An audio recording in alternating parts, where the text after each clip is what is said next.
Et nous sommes avec Alain Boer. Bonsoir Alain Boer. Bonsoir. Merci beaucoup d'être là. Vous êtes la personne qu'il faut ce soir. Les images tellement marquantes que nous découvrons du retour d'Amra, plus précisément de son transfert devant le tribunal avec ce dispositif policier quasi militaire. On a l'impression d'une armée de policiers, de gendarmes, d'agents du GIGN. Tant Amra est dangereux et tant le narcotrafic est dangereux. Votre regard d'abord sur ces images. Et on va détailler ensuite le sort d'Amra, ce qu'il représente, le combat dans lequel la France est en train d'entrer. Ce qui est terrible, c'est pas ces images-là, c'est la relation qu'on pourrait faire entre ces images-là et les images du transfert pénitentiaire au péage. C'est-à-dire passer de pas assez, parce qu'on ne sait pas la dangerosité d'Amra, à cette présentation qui est plus symbolique qu'efficace ça s'appelle dans le langage militaire fermer la porte de l'écurie après que le cheval se soit sauvé. C'est-à-dire les mesures qu'on prend a posteriori pour montrer qu'on a compris et qu'on envoie aussi le message du fait qu'on a compris. Mais au-delà de ça, le drame, il est plutôt dans l'épisode précédent, celui qui a permis l'évasion d'Amra et surtout l'assassinat de deux agents de l'administration pénitentiaire dans un véhicule qui n'est pas fait pour ça, dans des conditions qui ne sont pas à la hauteur de la dangerosité d'Amra et dans des conditions où ce qui est connu par le renseignement n'est pas transmis dans une absence totale de dialogue entre l'administration pénitentiaire qui le garde et le transporte, le renseignement pénitentiaire qui le surveille et le reste du renseignement qui sait qu'il est beaucoup plus qu'un petit caïd de quartier. La dimension historique de ce que nous traversons, on va reparler du personnage Amra, de ce qu'il représente, mais ces images, c'est arrivé, moi je vous disais tout à l'heure, ça fait penser vraiment à ce que la mafia a été pour l'Italie. C'est ce que Roberto Saviano écrit il y a quelques jours en disant « Vous n'avez aucune idée de là où vous êtes entré, mais vous y êtes entré ».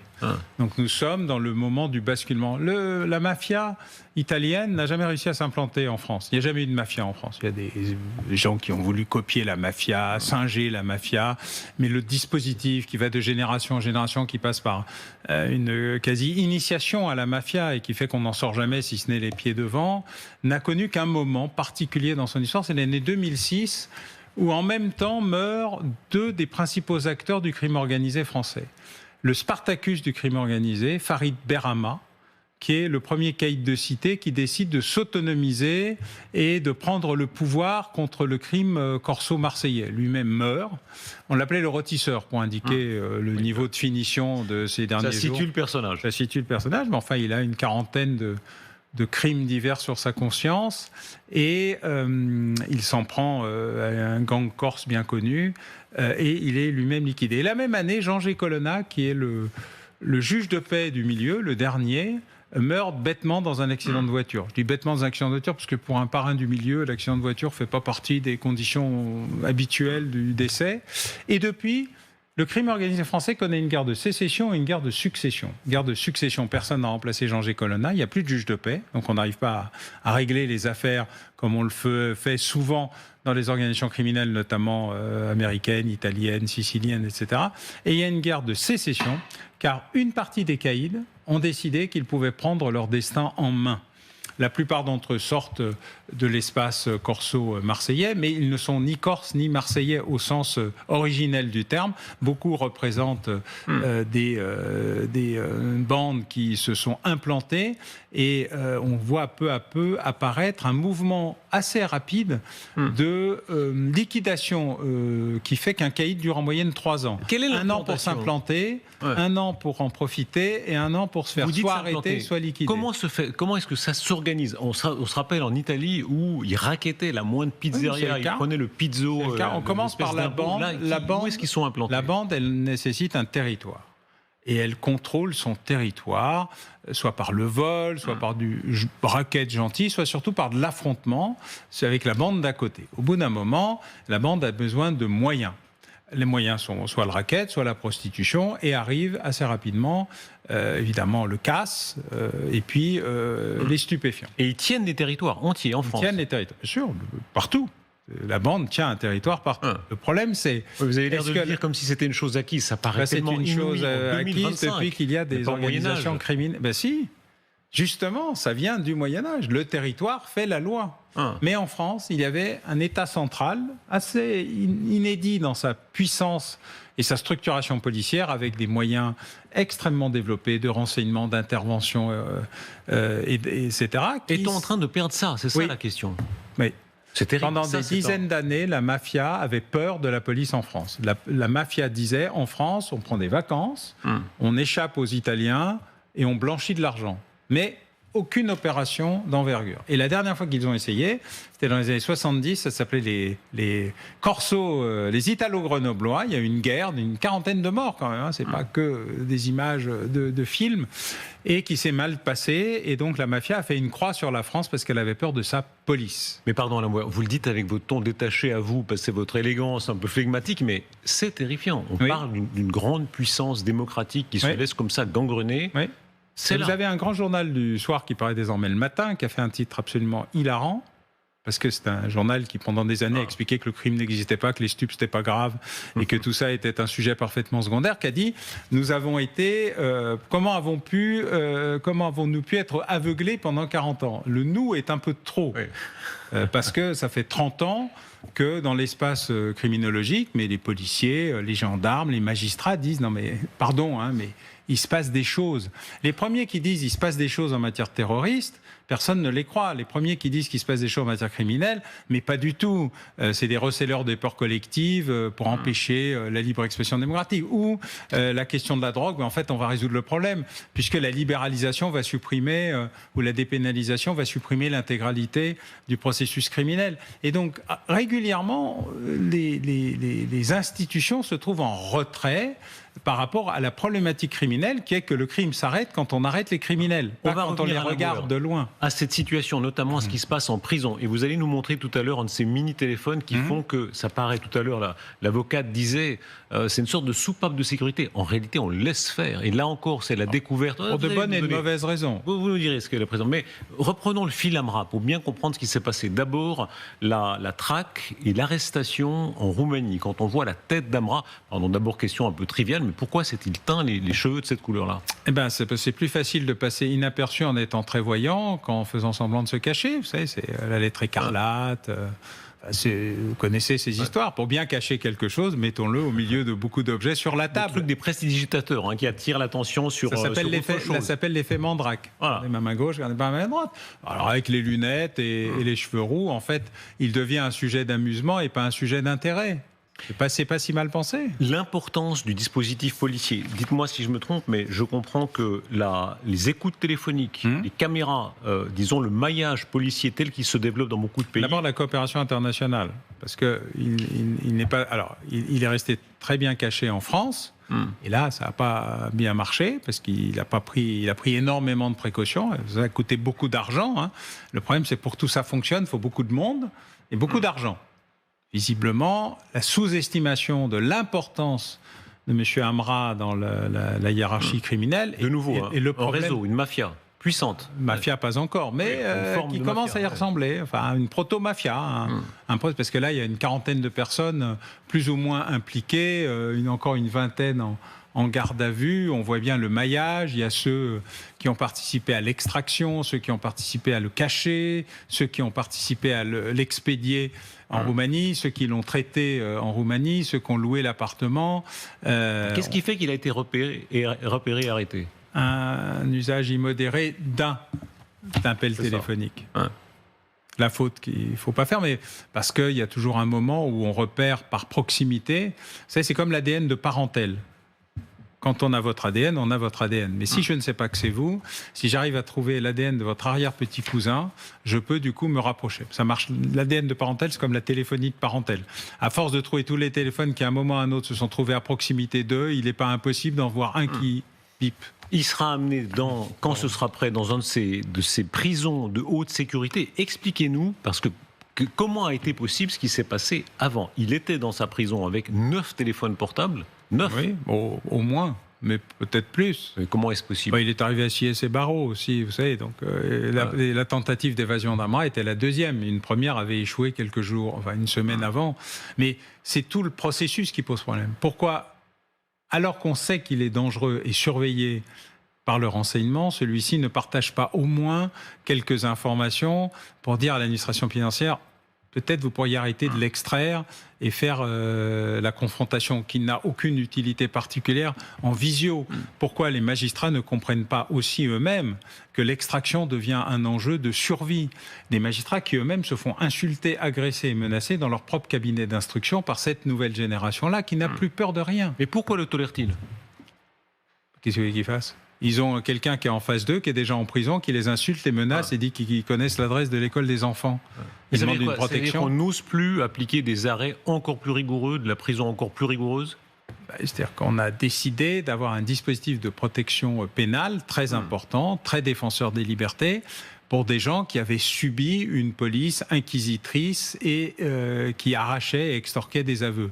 La police est punie par ses propres excès. Aujourd'hui, nous sommes allés exactement à l'effet inverse. C'est-à-dire qu'on ne donne plus les moyens aux policiers, aux magistrats, à l'administration pénitentiaire de traiter les cas les plus dangereux et les plus difficiles au nom de ce qui s'est passé il y a 50 ou 100 ans, qui était l'excès inverse. Question très naïve. Nous n'arrivons pas. Nous sommes les spécialistes de l'entre-deux et pas de l'en même temps. Gérald Darmanin annonce, ici même dans cette émission, il dit il y a quelques semaines, on va faire une prison de haute sécurité. Oui. Très bien. Question naïve, mais qu'est-ce qu'il y a de plus qu'une prison normale? On se dit qu'une prison normale pour quelqu'un comme Amra devrait déjà être de haute sécurité. Qu'est-ce qui pêche à ce point dans une prison? Nous avons eu des quartiers de haute sécurité qui ont été fermés. C'est l'affaire Mérine, bien connue, qui avait expliqué à quel point tout ça était attentatoire à la dignité des prisonniers. Une partie d'entre eux, on n'est pas en train de rouvrir le bagne, même si certains y pensent. Non, la question... Sans aller au cul de batte-fosse, on comprend bien qu'on ne va pas revenir au Moyen-Âge pour reprendre l'expression d'avant. J'ai une prison de haute sécurité pas loin de l'endroit où je me rends assez régulièrement aux États-Unis. C'est une des prisons fédérales de haute sécurité. En fait,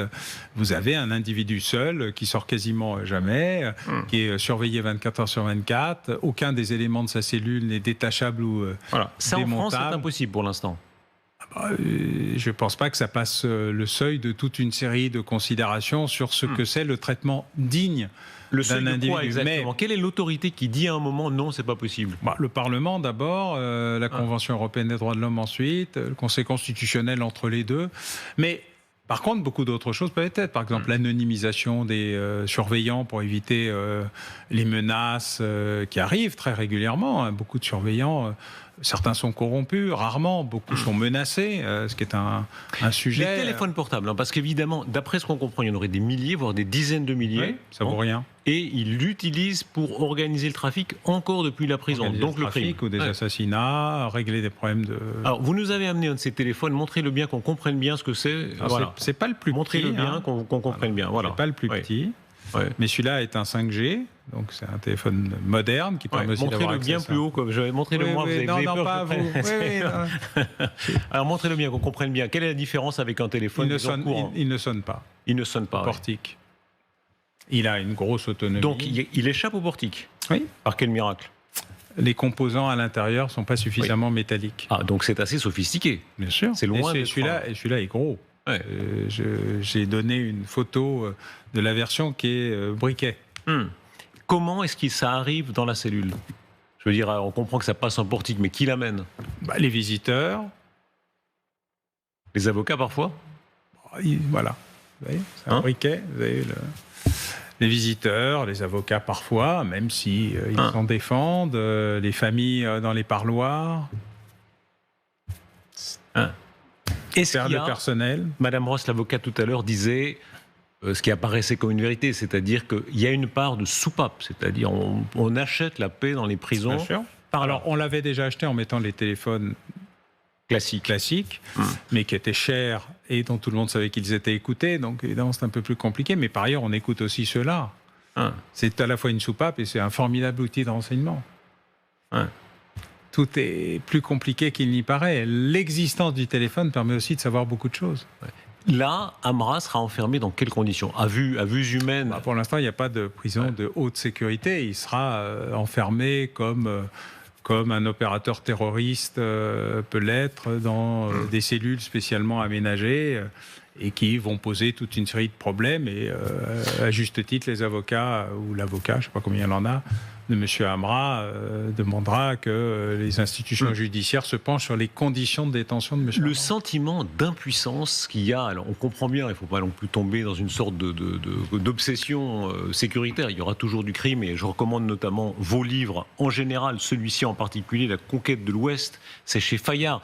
Vous racontez depuis tant d'années le crime avec sa part, disons, inarrêtable, il y aura toujours, mais dans cette proportion-là, le crime islamiste, les attentats islamistes, c'est une autre actualité de cette journée avec ces derniers chiffres qui sont actualisés par la Fondapol. Il faut les montrer, ils sont extrêmement impressionnants.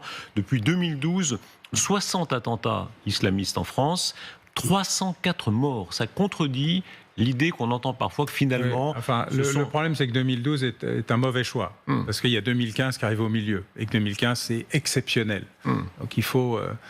moduler cette question, il faut regarder ce qui se passe depuis 2016, c'est-à-dire l'attentat de Nice.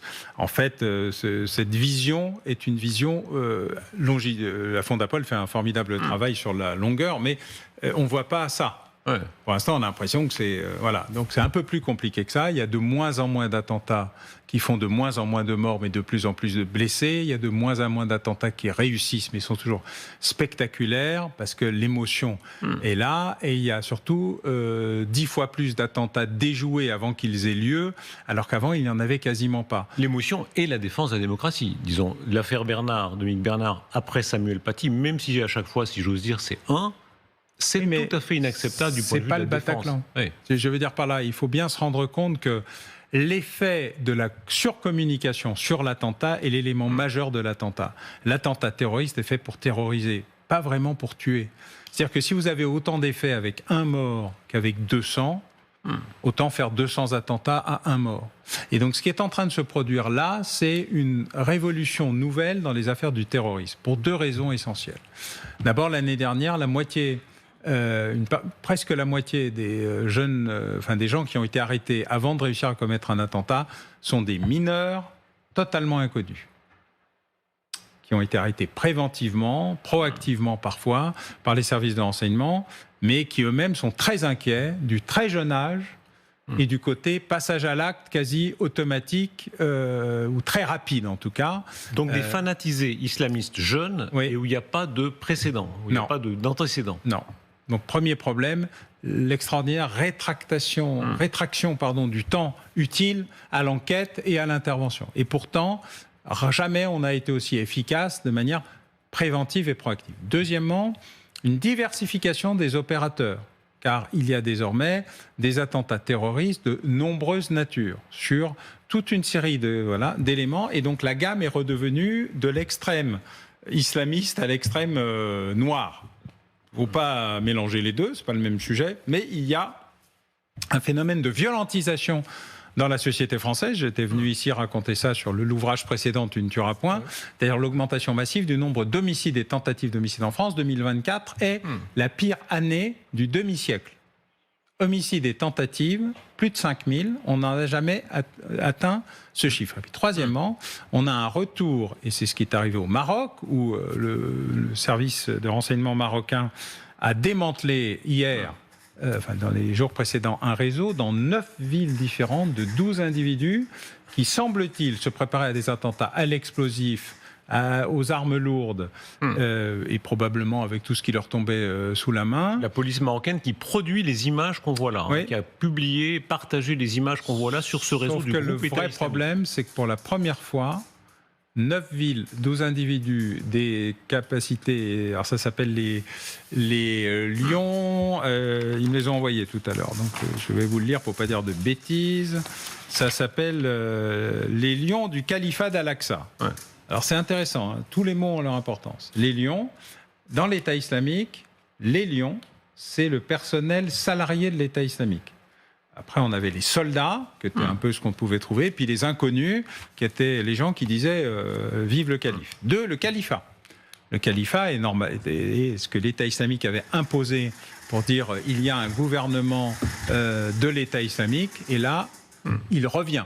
Il revient au Maroc, pas dans la zone syro-irakienne dont tout le monde nous rabat les oreilles. Ce qui est extrêmement inquiétant, parce qu'il faut rappeler que la France, efficacement, avait tué un certain nombre d'activistes islamistes là-bas, dans la région du Proche-Orient. Oui, et là, on est retrouvé sur le Maroc, dans un État qui est très bien géré du point de vue du renseignement. Très policier. Très policier. Un dernier attentat qui était en 2023 sur un agent de police d'ailleurs à Casablanca. Et puis troisièmement, il y a une interrogation. Alors ce n'est qu'une interrogation sur le fait que est-ce qu'il y avait une tentative de commettre 9 attentats en même temps. Ce qui là est un retour aux hyper-attentats, c'est-à-dire attentats sur sites multiples avec des opérateurs installés dans ces espaces. Et le fait qu'il y ait 9 villes est une curiosité, alors que jusqu'à présent, l'ampleur de la répression et du renseignement avait permis de se limiter à des micro-attentats ou des lumpen-attentats d'un individu comme étant un attentat. J'ai évidemment beaucoup de pensées pour les victimes, mais qui n'avaient qu'un effet très limité en termes quantitatifs. Est-ce qu'il y a un effet du nom ? Moi, j'étais très frappé lors de l'attentat, par exemple, de Bruxelles, où les autorités belges elles-mêmes disaient, il y avait, par exemple, on parlait là de ceux qui étaient allés combattre pour le groupe État islamique en Syrie ou en Irak, ils disaient, il y avait tellement de dossiers qu'en réalité, elles étaient débordées. Même si la police fait un travail magnifique pour déjouer beaucoup d'attentats, à un moment donné, il y en a trop. Il y a 5000 personnes, un peu plus de 5000 au FSPRT, le fichier radicalisation terroriste. Il y en a 20 000 fichiers S, donc il y en a beaucoup, mais c'est comme les OQTF, on met un peu tout le monde. Donc on va se limiter au FSPRT. 5000, c'est beaucoup, parce que 5000 pour les suivre de manière permanente. Donc, si on veut filer, allez, imaginons s'il fallait filer 5000 personnes en France en permanence, ça demande combien de policiers ? 20 par... Voilà, donc ça fait 20 fois 5000, donc c'est inimaginable. 24, 7 jours sur 7. Donc en plus réalité, la téléphonie et le reste. Donc en réalité, il y a une marge de... On hiérarchise. Voilà. On hiérarchise, ce qui explique, pour l'essentiel, une assez bonne capacité préventive, je l'ai indiqué, une demi-douzaine d'opérations préventives avant 2016, 60... depuis, donc sur la période qui va jusqu'à 2023, je ne sais pas encore les chiffres 24, mais c'est donc plutôt une amélioration considérable grâce à un très fort investissement sur les analystes. Est-ce qu'il est vrai qu'on a des non-dits, disons, de l'impuissance française à l'égard de l'Algérie et que les autorités algériennes, disons, évidemment, sont très désagréables à l'égard, et c'est un euphémisme à l'égard de la France, mais en même temps donnent des renseignements utiles contre l'islamisme ? Ça a été vrai pendant très longtemps, mais les intérêts sont devenus tellement divergents que nos meilleurs alliés, pour des raisons techniques, sont plutôt marocains désormais, jordaniens, y compris syriens. Je veux dire, il y a beaucoup d'échanges. Alors, il faut être honnête, il y a beaucoup de relations interpersonnelles qui survivent aux crises diplomatiques parce que les intérêts, notamment des responsables des services de renseignement, est de ne jamais couper les ponts. Parce qu'on a toujours besoin de quelqu'un à un moment donné. On l'a vu même avec les Russes et les Américains, par exemple. Ils continuent de se parler. Bien sûr. Négociations sur... Elle se parlait sous Biden et elle continuera sous Trump. Mais tous ces phénomènes-là sont indispensables à la survie de la communauté du renseignement. Donc, le rapport il y a toujours quelqu'un qui parle avec quelqu'un. On l'apprend. Ce soir, la France prendrait des restrictions de circulation, d'entrée sur le sol français contre un certain nombre de dignitaires algériens. D'abord, est-ce que ça signifie quelque chose ? Est-ce qu'il y a vraiment une gradation ? Oui, c'est un symbole. Mais la France a un remords colonial. Elle ne sait pas traiter la question algérienne. Alors, elle se raconte beaucoup de choses. L'ambassadeur Driancourt dit des choses très justes sur l'accord de 68, mais il oublie les accords d'Évian de 62. Parce que ce que tout le monde oublie, c'est que l'Algérie n'est pas une colonie ordinaire. C'est un département français dont nous avons dénationalisé la population en laissant un statut civil français pour une partie de la population. Et dans les accords d'Évian et ceux qui ont suivi, mais liés aux accords d'Évian, c'est-à-dire les accords d'indépendance ratifiés par un référendum, c'est pas simplement un petit accord sur un coin de table, il y a un certain nombre de règles qui prévoient un traitement spécifique d'une partie de la population algérienne. Que craint la France ? Par contre, des accords ont eu lieu depuis, qui ont élargi des capacités d'absence de visa, de facilitation d'accès, de facilitation de traitement, notamment médical, pour une partie de l'élite algérienne. Je ne parle pas des braves gens ordinaires qui doivent traiter le glaucome de leur enfant. On est vraiment dans la gestion des élites algériennes qui considèrent que c'est une sorte de droit acquis. Et donc les signaux qui peuvent être envoyés là. Alors, qu'est-ce qu'on craint ? D'abord, on importe quand même beaucoup de gaz d'Algérie. Certes, on a des solutions alternatives, soit le Qatar, soit les États-Unis, mais enfin, ça réduit la diversification nationale, donc sa capacité de souveraineté. Donc c'est le gaz, parce qu'on a l'impression quand même Pour que le reste, oui. ça fait des mois que les autorités françaises disent on va, on pourrait, on devrait, etc. Et on a l'impression que peu de choses sont faites contre l'Algérie. Pourquoi ? Ça, remords colonial, hein. Nous avons En 2025 ? Ah oui, vous sous-estimez la France. Hein. Ouais. La France, les élites françaises ont un remords colonial. On le voit bien d'ailleurs. Vous avez vu comment nous avons réussi à magnifiquement traiter la Nouvelle-Calédonie. Michel Rocard y a imposé la paix. 35 ans après, je ne sais même pas comment les qualifier. Les psychopathes locaux ont réussi à refaire la guerre et à proposer de faire une petite Rhodésie d'avant du temps de l'apartheid. Il faut oser quand même en 2025. Votre regard sur les événements mondiaux et sur ce qui se passe entre Donald Trump et Emmanuel Macron. Écoutons peut-être cette petite séquence. Il faut vraiment l'écouter telle qu'on va la voir maintenant, c'est-à-dire ce moment assez savoureux. Il y a vraiment une gourmandise verbale et de l'un et de l'autre. Il y a un certain charme et d'Emmanuel Macron et Donald Trump. Ils ne sont pas d'accord et ils le sont jusqu'à la fin. Ils ne sont pas d'accord jusqu'à la fin de la séquence, mais ils le font avec le sourire. Écoutez. Je soutiens l'idée que l'Ukraine soit d'abord indemnisée, parce que c'est elle qui a perdu beaucoup de ses concitoyens et qui a été détruite par ces attaques. Ensuite, tous ceux qui ont payé pourraient être indemnisés, mais pas par l'Ukraine, par la Russie, parce que ce n'est pas elle qui a été agressive. Pour que vous compreniez bien, l'Europe prête de l'argent à l'Ukraine, ils récupèrent leur argent. Non, pour être franc, nous avons payé 60% de l'effort total par le biais, comme les États-Unis, de prêts, de garanties, de subventions. Et nous avons réellement fourni de l'argent à l'Ukraine. Il y a 230 milliards d'actifs russes gelés en Europe. Mais ce n'est pas une garantie de prêt, car ils ne sont pas à nous. Ils sont donc gelés. Si lors des négociations, la Russie est prête à nous les donner, on en sera ravis. Mais à la fin, la Russie payera pour cela. C'est ce que je souhaite. Si vous croyez cela, je suis OK avec ça. Tant mieux, s'ils récupèrent leur argent. De notre côté, c'est pas le cas. Alain Bauer, qu'est-ce qui se passe là ? Non, c'est Trump, Trump et Trump. Chacun sauve la face. Non, c'est intéressant que le président Macron ait fait cet effort. Moi, j'étais déjà favorable puisqu'il aille voir Vladimir Poutine. Il faut toujours tout essayer dans la vie. Le problème, c'est que c'est très compliqué d'être soit face à un mur, soit face à quelqu'un qui est souriant, mais qui vit dans sa vérité alternative, comme il le dit très bien. Il n'y a plus de vérité, il n'y a que des vérités. Et lui, sa vérité, c'est... Alors, moins The Art of the Deal, le livre dont tout le monde parle, que le livre dont tout le monde devrait parler, qui est The America We Deserve, livre qu'il a écrit il y a 25 ans et qui explique l'Amérique telle qu'il la voit et qui est on arrête de payer pour les autres. Un, deux, quand on fait quelque chose, c'est dans nos intérêts. Et comme le disait très bien le général de Gaulle, paraphrasant quelqu'un d'autre, ou phrase attribuée à lui, les États n'ont pas d'amis, mais ils n'ont que des intérêts, les intérêts des États-Unis. Et alors Trump, il a été élu pour ça, il fait ce pourquoi il a été élu. En France, ça surprend un peu que les responsables politiques fassent ce pourquoi ils ont été élus. Aux États-Unis, il est assez dans sa ligne de nage. Est-ce qu'il peut y avoir cette fois-ci une bonne surprise ? Visiblement hier, et même s'ils ne sont pas d'accord sur tout, il y a une part de mouvement sur les troupes au sol d'un côté.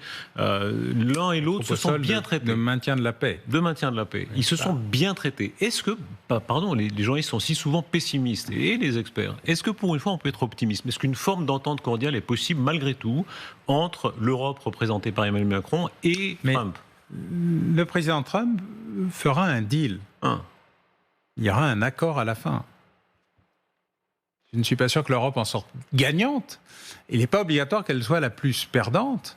Et je pense que l'Ukraine sera le sacrifié de l'histoire, mais pour des raisons qui sont aussi celles que j'avais racontées dans le tout premier, au commencement était la guerre, qui étaient les conditions de l'accord permettant la réunification de l'Allemagne, qui était pas touche à Kaliningrad, pas touche à la Géorgie, pas touche à l'Ukraine. Je rappelle que nous sommes dans une affaire qui est la protection de la liberté des peuples à choisir eux-mêmes leur gouvernement, avec qui ils veulent travailler, etc., mais que nous sommes hors zone.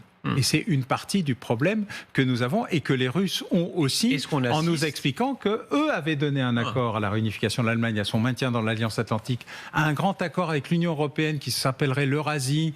Tout ça avait été négocié avec Evgeny Primakov, alors Premier ministre de Boris Eltsine, mais surtout, Boris Eltsine, oui, mais surtout avec un jeune homme qui était le tout jeune secrétaire du Conseil de sécurité, qui était Vladimir Vladimirovitch Poutine, et que, grosso modo, à un moment, les États-Unis, à cause de l'affaire yougoslave, ont créé les conditions d'un désordre considérable dont les Russes ont profité ensuite pour se préparer à une confrontation. Vous voulez dire qu'il y a des torts partagés ? Ah oui.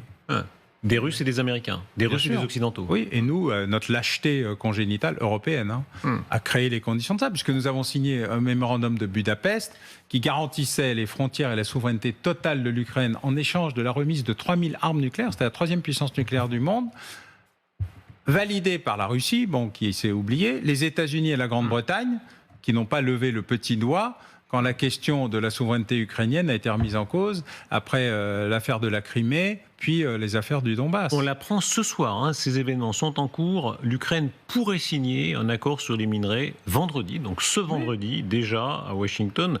On voit à quel point les Russes aussi sont entrés dans le jeu, puisque Vladimir Poutine dit notamment sur l'aluminium. Il dit on pourrait partager un certain nombre de choses. De toute façon, les Ukrainiens signent un accord qui concerne pour les 3/4 des territoires qui sont sous contrôle russe. Je précise que ça nécessite quand même un peu plus de travail, parce qu'on signe un accord sur quoi? L'essentiel des terres rares ukrainiennes sont dans le Donbass. Le Donbass est à 80% russe, occupé par les Russes. Donc, c'est la fameuse formule de Staline, ce qui est à toi est à... Non, ce qui est à moi est à moi, et ce qui est à toi est négociable. Voilà. Et négociable. Négociable, oui. Donc voilà, non, on est dans la configuration que voulait Donald Trump. Est-ce qu'il y a une tradition? Est-ce qu'on est aveugle, nous, sur la dimension historique des partages du monde? Quand on voit les archives, la fameuse archive de Churchill, grand démocrate, mais qui partage une partie de l'Europe en disant il y aura, ici il y aura 90% d'influence de l'Ouest, là ce sera le contraire. Il partage comme ça. C'est la réelle politique, c'est le cœur de la politique. Le reste, c'est de la philosophie, ça n'est pas de la politique. Est-ce qu'on est au stade là si tu veux la paix, prépare la guerre. Personne n'a dit que si on voulait la paix, il fallait préparer la paix. Est-ce que Trump et Poutine se sont partagés en quelque sorte l'Ukraine, ou en tout cas l'influence sur l'Ukraine, grossièrement dit? Oui, comme ça avait été fait avec Gorbatchev. C'était neutralisé, là c'est partagé. Mais c'est le mur de Berlin en version 2025. La menace russe. Mais comme la Corée.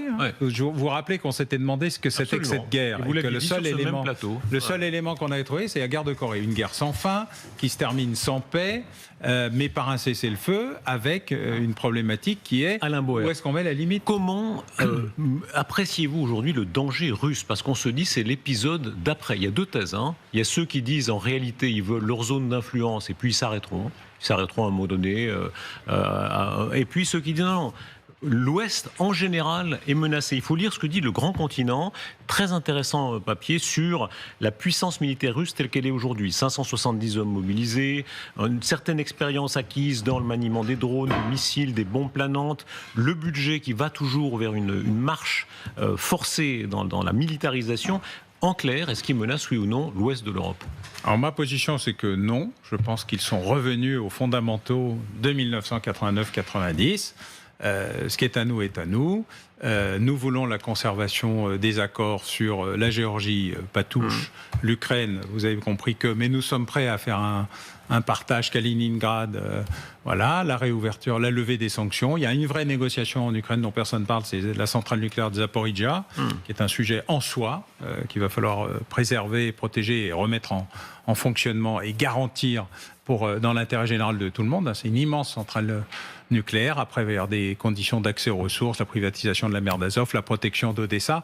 Bref, c'est rempli de micro-éléments, mais tous aussi importants les uns que les autres. Mais on oublie deux choses. D'abord, l'économie russe est totalement exsangue. Totalement, parce que vous citez le Grand Continent. Ce qui est bien dans le Grand Continent, c'est qu'il faut tout lire. Grande difficulté économique, grande difficulté démographique, l'effondrement démographique. Tout ça est vrai, mais pardon, ce que vous venez de dire est quand même très important. Vous soutenez qu'en réalité, il n'y a pas de danger militaire sur l'ouest de l'Europe. Alors, il y a toujours, faut jamais. Oui. C'est pour ça que si tu veux la paix, prépare la guerre. Nous avons désarmé, nous avons désouverainisé et nous avons cru que la paix était là pour l'éternité et que le monde des bisounours était arrivé. Donc nous avons commis une erreur majeure, y compris dans l'interprétation de ce que disait le général de Gaulle sur la dissuasion nucléaire. Elle ne fonctionne qu'avec une puissante force conventionnelle. Ça, on l'a compris. Mais précisément, comment est-ce que vous expliquez la confusion dans une partie du public en France? Les gens se disent, un jour on nous dit que l'armée russe, finalement, elle n'arrive même pas à prendre Pokrovsk, qu'il ne faut pas exagérer le danger, et le lendemain on dit, dans les années qui viennent, elle pourrait tenter de prendre l'Ouest. Où se situe la vérité entre les deux? Mais, je ne sais pas, vous avez vu l'état de l'armée française, c'est une armée échantillonnaire, une armée bonsaï, un peu de tout, beaucoup de rien, démembrée par des années de disette budgétaire, par la folie des comptables de Bercy qui ont été aussi efficaces dans la gestion de nos armées que la gestion sanitaire ou que de retrouver les 60 milliards qu'ils ont perdus en début d'année. On a un problème qui est la cohérence. La cohérence, c'est la souveraineté. La souveraineté, c'est le réarmement. Il est autant industriel que sanitaire, l'ensemble des problématiques de service public et surtout, c'est un réarmement militaire pour retrouver une capacité en défense opérationnelle du territoire et non seulement sur notre territoire métropolitain, mais aussi sur l'outre-mer. Je rappelle que la Polynésie, c'est aussi grand que l'Union européenne. Que c'est pas avec les forces locales qu'on va régler le problème de l'influence ou de la mauvaise influence d'autres. La question pacifique reste ouverte. La volonté de la Chine d'intervenir à Taïwan est aussi importante que la volonté de la Russie de récupérer une partie de ses actifs, notamment ukrainiens ou géorgiens, et donc il ne faut rien sous-estimer. Donc en tout état de cause, quoi qu'on pense de ce que veulent faire les Russes, comme on ne sait pas ce qu'ils veulent faire, il faut faire comme si le pire était possible, donc redonner à l'armée... C'est ce que disait Thatcher toujours, face aux Russes, quand même jusqu'à la fin, il fallait s'armer comme si. Comme si, voilà. Un dernier mot, Alain Bauer, sur le phénomène Trump. En réalité, quand on voit...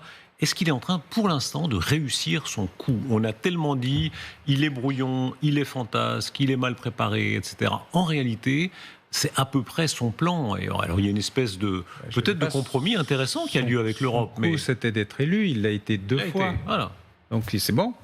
La question, c'est comment il arrive à être élu une 3e fois, ce qui est visiblement le... Vous croyez que ça arrivera ? Que la tentation existera ? La tentation est très puissante.